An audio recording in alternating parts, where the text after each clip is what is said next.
Hello and welcome. My name is Amanda and this is my channel, Her Pacific Northwest Washington Life. And today I wanted to chat with you about the books that I read in the month of March. So for the month of March, I participated in 3 separate month-long readathons.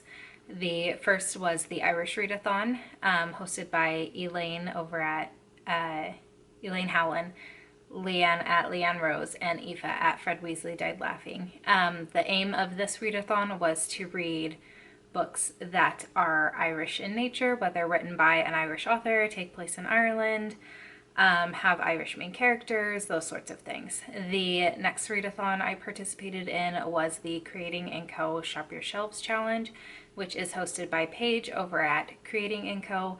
I actually think her channel name is now Paige Nicole. And the aim of this was just to read books that you have had on your shelves since before March began, or if you're a library reader, books that you've had on your TBR list since before March began. And then the last readathon I participated in was the Harry Potter and the Order of the Planners House Pride Readathon. And for this readathon, each headmaster for the houses, not headmaster, what are they called? I don't remember what they're called. But for McGonagall, Professor Sprout, Professor Flitwick, and Professor Snape, there were 2 prompts each. So basically 2 prompts per house that you pick books to fit the prompts and read through. If I remember at the end of this, I will go through and tell you how I did for each of the readathons, but right now I want to just dive straight into the books that I read. So the first book on my list is Heart of the Fae by Emma Hamm. This was a 350-page Kindle book that I read, and I gave a 2-star rating to. I didn't know when I picked this book up that it is actually a loose retelling of Beauty and the Beast, which I can kind of see, but kind of not. I think at some point I've been reading a lot of, intentionally and unintentionally, reading a lot of Beauty and the Beast retellings lately. So I think I might do a video where I chat about just the original fairy tale and how close these books fit and like what kind of new things they brought into the story and things like that. But in Heart of the Fae, we follow Saoirse, who is a midwife at a brothel. Her mother was a healer and passed away, well, not passed away, she was burned at the stake for witchcraft when Saoirse was, I want to say, 10 to 14. And so Saoirse was essentially brought into the brothel by this man who takes these orphan girls, and that's what he does with them. They all love him a lot, like he takes care of them and things like that. So however that works. But she was brought on as a midwife and healer within the brothel. And there was, or is, a blood beetle plague that is going across. This takes place in Ireland, but also it's kind of like parallel Ireland's, not really parallel, but like the fairy world of Ireland as well. So on mainland Ireland, there's this blood beetle plague going on, and their father has it. So Saoirse is going on this quest to find and bring back a fairy prince who is supposed to then kind of be the key to her gaining the cure for this plague from another like high fairy lady. So she goes on this quest and ends up on this island that is hidden from view for, I think it's 7 years at a time, and she meets the prince, who was essentially banished by his family because he was supposed to be, he has a twin, he was supposed to be the one to ascend to the throne, and his brother really wanted to become king. So I don't exactly remember what happened, but there was this thing that happened where Eamon was essentially stabbed, like literally stabbed in the back by his brother, and from that wound crystals grew out of him, so he wasn't seen as fit to be the next like Fae King, because he's essentially disfigured and things like that. So he has been banished from his home and is now taking up residence on this island. So Saoirse and Eamon run into each other and things happen. There's a little bit of a romance and things like that. I thought this was fairly intriguing. I read it all on my trip at the beginning of the month to Austin, and it held my attention a lot. But the thing I really didn't like, or I mostly didn't like, was Saoirse as a character. She did things with good intentions, but it was always, you have to do them for me, you have to do what I want, and if you don't, then you're a bad person.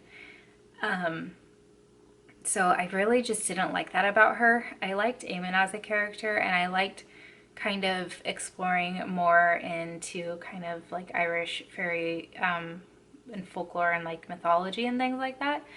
But overall, I just didn't really like the character of Saoirse, and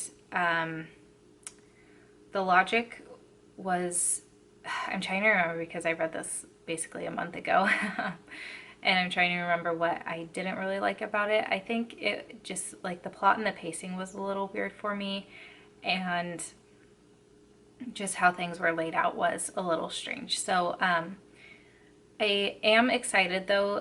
There are 5 or 6 other books in this series called The Other World, and I think the next book is called Veins of Magic, and I believe that's the sequel to Heart of the Fae, and then the other books follow characters that we have been introduced to, so they're not like direct sequels in the series, but they do just kind of build the world a bit more. So I am interested to find out more about what happens within this world. This book just didn't quite meet my expectations, I guess, is the big thing. The next book I have to talk about is The Heart's Invisible Furies by John Boyne. I gave this a 4-star rating and listened to it through my library, I believe. It was a 21-hour and 10-minute audiobook where we follow a boy who is growing up in Ireland. It's basically from the time he's conceived until late in his life. So his mom gets pregnant out of wedlock and is forced to leave her family. So she moves to Dublin, where she has her son, and she makes the decision to give him up for adoption. And from there we meet the boy. I'm blanking on his name too. I think we first meet him when he's around the age of 7, and his name is Cyril. And he has been adopted by this family. The wife, or the mom, is a writer, and the dad is in the finance field. And it's not a very loving home that he's in. He's well taken care of. There just isn't a lot of love between husband and wife, and between the parents and the son. They constantly like to remind him that he's not actually theirs. He's not a real, I can't remember what their last name is, but they're very adamant in telling him that, like, yes, you have our last name, but you are not one of us, sort of thing. So we follow Cyril as he's growing up in Ireland in the 1950s and further, and he discovers kind of early on that he is gay. And so it's just kind of his story of growing up and struggling being a gay man in Ireland, and just kind of what he has to hide and what he has to do, and what that does to him as a person, and how that kind of affects him as he's growing up and the decisions he makes and things like that.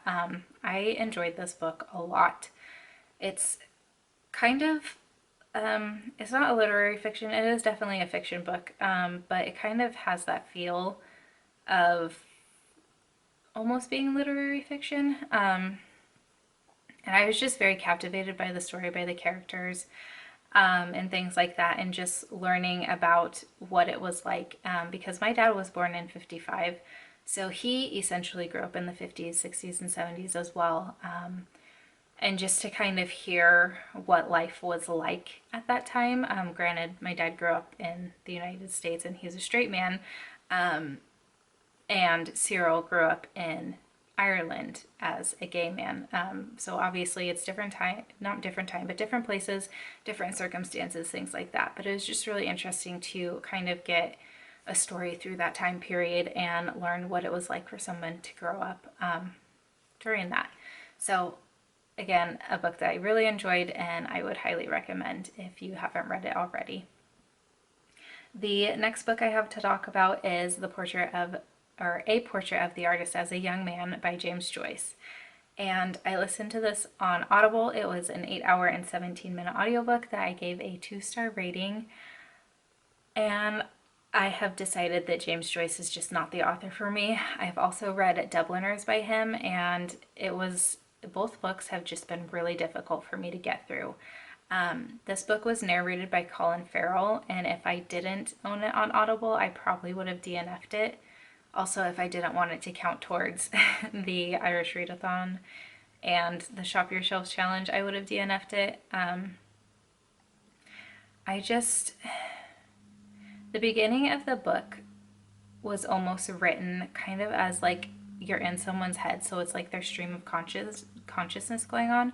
So it was really hard for me to figure out what was even going on, whether people were talking or whether it was thought and things like that. And so that really just disconnected me from the story so much. And by the time we got into the actual like storytelling and following of our main character, as he is also growing up, I was just so disconnected that there was no bringing me back in. I didn't care about the characters. I didn't care about what was going on or anything like that. So the best thing about this audiobook for me, or about this book for me, was that it was an audiobook and it was narrated by Colin Farrell. And other than that, I mean, I wish I could have liked it a lot more, but I just don't think that my brain gets on very well with James Joyce's writing, which is unfortunate, but something that I am happy to accept as well. So 2-star rating. If you like classics, you might enjoy reading this. I read Dubliners as a physical book and didn't like that, but it was also short stories, and that was really my first like foray into short stories. So I don't know if maybe I would have liked Portrait of an Artist better if I had read it as a physical book, but I also don't care about the story enough to go back in a couple years and reread it, so it just wasn't for me. The next book I have, I'm going to save that for last because that's the last book I finished. The next book I have is Sabriel by Garth Nix. This was a reread for me. Skylar got this series for me back in 2015, my first birthday that we were together. And I think he bought it because it was recommended for people who like Harry Potter. So I read this book maybe back in 2017 and then just never continued on with the series. So I needed to do a reread, that way I could actually get the series finished this year.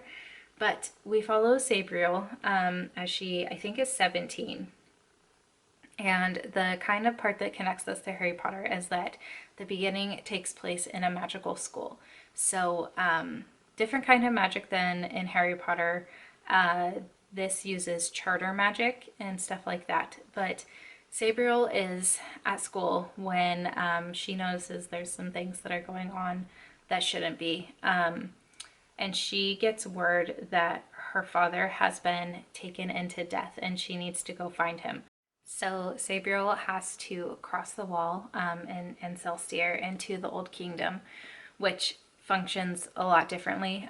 Time is different in the Old Kingdom. Also, like new technology and things like that don't work in the Old Kingdom or even by the wall. You can't even have like new paper hold up in the Old Kingdom. It has to be like done the old-fashioned way and hand pressed and things like that. But Sabriel goes into the Old Kingdom and then is followed by these things called hands and a Mordecai and other things like that. So things that are controlled by by a dead spirit as well. So she has to just figure out what's happened with her dad. She has to find his body so that she can go into death and bring him back. Her father is a necromancer, and she has been trained to be a necromancer as well. So that's kind of the story in a nutshell. I really enjoyed my reread of it. This has a demon trapped in the form of a white cat named Mogget, who is just everything you would expect a typical cat to be, but that is a demon and could talk. So really enjoyed my reread of this, and I was able to then jump right into Lyriel by Garth Nix, which is the second book in the Abortion series. And this book takes place, I think, 14 years after Sabriel. So I'll try not to talk too much about it because it's spoilers. We don't follow Sabriel in this, though she is a character. We follow Lyriel, who is a daughter of the Clare, who are people who can, they have the sight and they can see different options of the future and things like that. We also follow a character called Samith, and it's their story of coming together and trying to protect the Old Kingdom from things that are happening now. There is a dog in this called the Disreputable Dog, and Mogget does show up back in this, so it's funny to just kind of have those two side by side, where Mogget is a demon in the form of a cat and the Disreputable Dog is charter magic in the form of a dog, but their personalities are just so very like representative of dogs and cats, and it's hilarious. But really enjoyed this, and I can't wait to get on to the next book, which is Abortion. I also listened to this on Audible. I don't remember if I said I listened to Sabriel on Audible. This was 10 hours and 43 minutes, and this was 14 hours and 44 minutes. Both got a 3-star rating from me. And the next book I have to chat about is Love Boat Taipei by Abigail Hing-Wen. This is my first ever advanced reader's copy that was sent to me by my friend Eric over at Break Even Books. He had 2 copies and wanted to do a buddy read, and he offered to send me a copy, so I said, yeah, why not? We took 4 days to read this book. It's a 414-page book, so we read about 100 pages each day, and I gave it a 4-star rating. I enjoyed this book a lot more than I thought I would. Contemporary isn't one of my favorite genres, but it is a good palate cleanser after reading fantasy so much. But we follow Ever. It's her summer between her senior year of high school and her first year of college, and her parents have immigrated to Ohio from Taiwan, and they have this picture in their mind and this lifestyle plan for their daughter. They want her to go to school and become a doctor. Her father went to school to become a doctor, but when he immigrated to the United States, his schooling didn't transfer over. So instead of pursuing something that he loves, he then has to work in the hospital as, I don't think he's a cleanup crew or anything. I think he has something with like the med card or something. I don't remember what her father does. So they want her to have a good life and to be set up well for the future and things like that. So their dream for her is to become a doctor. Her dream for herself is to be a dancer. And so she has planned to have this last summer to be able to dance for herself.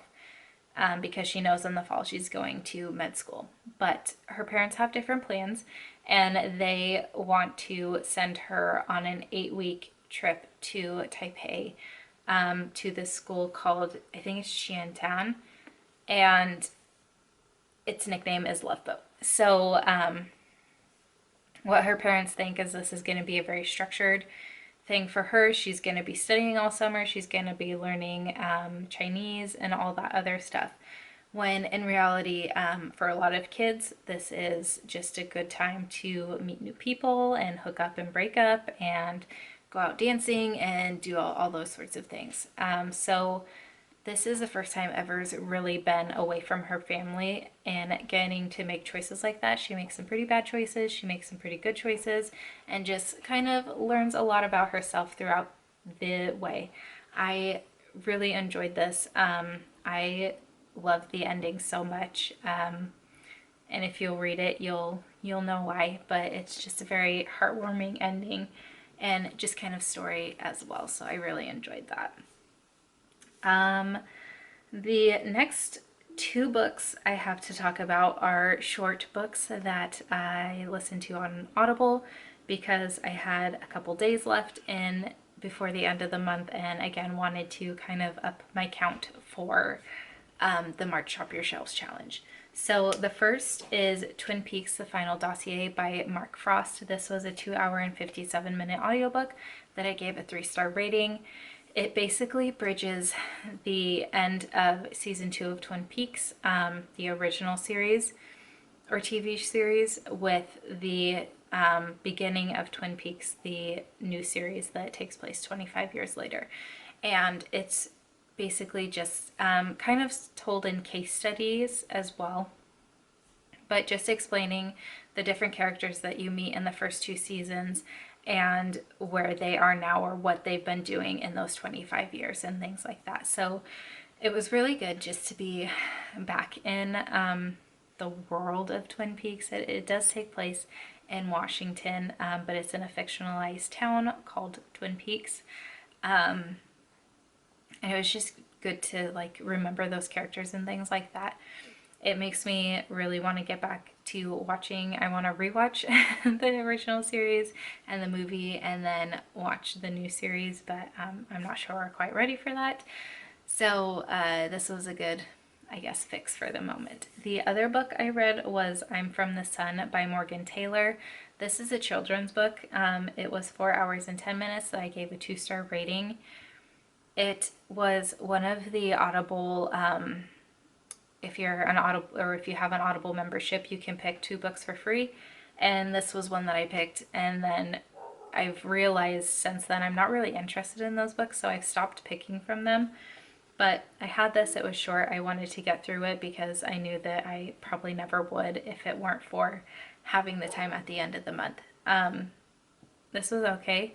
It was, I don't really like children's books or middle grade books, so this definitely just wasn't for me. The thing I really didn't like, this probably would have gotten a 3-star rating from me, but the thing I really didn't like was there was a lot of music within it, and it was repetitive music, and it was just kind of annoying to listen to and things like that. But we follow this kid who is from the sun. His name is Gustafer. He's 10 years old, and his family own a raisin plant shop. It's also a cafe, and he is made to work in the family business, and his older brother is in college and like basically getting to do what he wants, and Gustafer hates raisins and he is stuck working in a raisin plant and he knows it's his future. So it's kind of him figuring out what he likes and what he doesn't like and learning how to communicate with his family and things like that.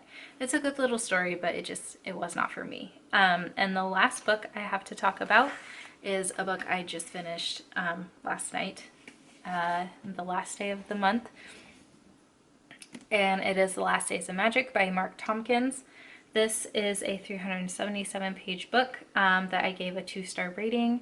I picked this up from the Barnes & Noble like bargain section a couple years ago, and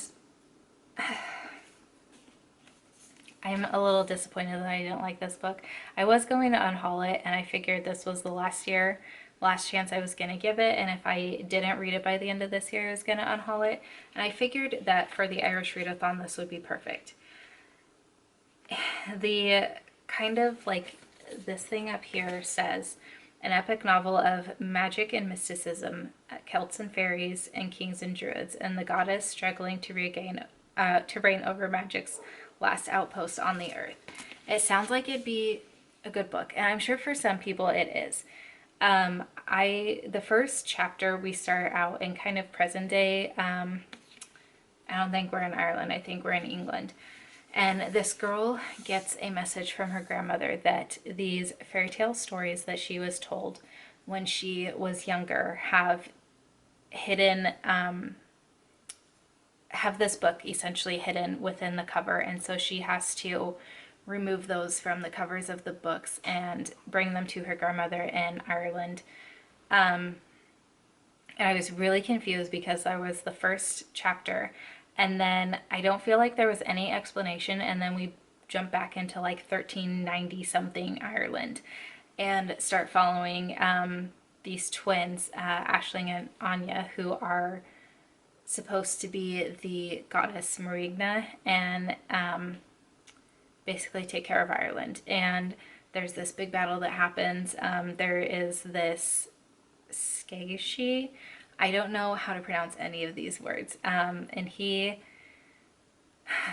essentially wants Ireland the way he wants it to be. And so there's these battles and things that ensue.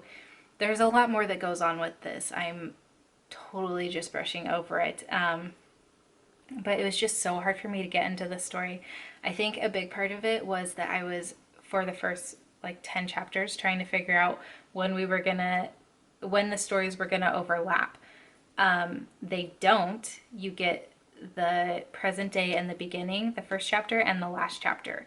And the middle section is all these fairy tale stories that the girl's grandmother told her. And I didn't know that until the very end. So had I known that, I would have not been so confused. I would have been able to read this and enjoy it a lot more and just get into the story a lot more. Another thing I struggled with is there are a lot of Irish names and whatnot in this, and there isn't a pronunciation guide. There is a guide that tells you kind of like who these people are and what these words mean and stuff, but I'm not content with just reading a word and pronouncing it how I think it's pronounced, because I know it's wrong. And I want to know the proper pronunciation. And a lot of these I couldn't find pronunciations for online, so it was a struggle for me to get through. And then that obviously like pulled me out of the story a lot, because I would have to stumble over, like there would be a new word like each sentence that I would have to figure out. And so that just really pulled me out of the story and made it so that I had a hard time getting back in.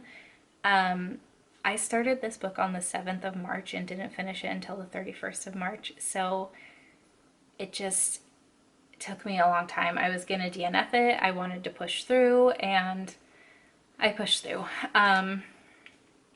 You might like this if you do like Irish folklore and mythology, if you already know about it a little bit. I don't think it's very like beginner friendly.